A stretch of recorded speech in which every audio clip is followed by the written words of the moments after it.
Duit yang anda pegang sekarang ni, ia bernilai. Cumanya, bernilai pada satu tempat sahaja.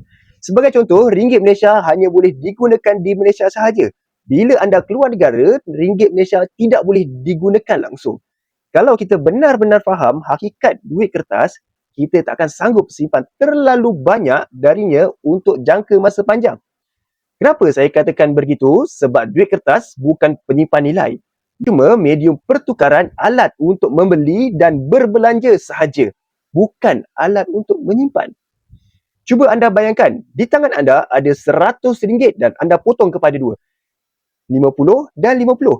Apa jadi kepada duit tersebut? Duit tersebut tidak boleh digunakan dan lagi teruk lagi, tidak boleh dibelanjakan langsung dan tidak bernilai.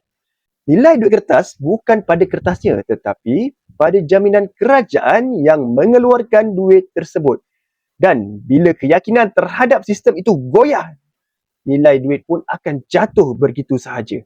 Sekarang kita tengok pula kepada emas. 10 gram emas, kalau kita bahagikan kepada 2, 5 gram dan 5 gram, nilainya akan tetap wujud. Tetap seimbang. Sebab nilai emas terletak pada berat dan ketulinannya, bukan kepada janji sesiapa pun.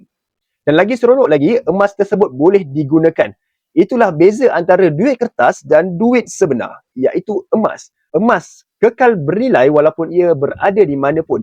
Ia tidak perlu dijamin oleh sesiapa pun, ia penyimpan nilai sejati sejak ribuan tahun lamanya.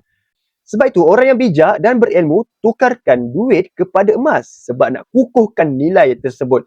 Bukan nak cepat kaya pun, tapi sebab nak selamatkan nilai kekayaan mereka daripada bocor senyap-senyap. Kegawatan ekonomi tak datang dengan amaran. Tapi, mereka bersedia dengan emas sentiasa tenang bila orang lain panik.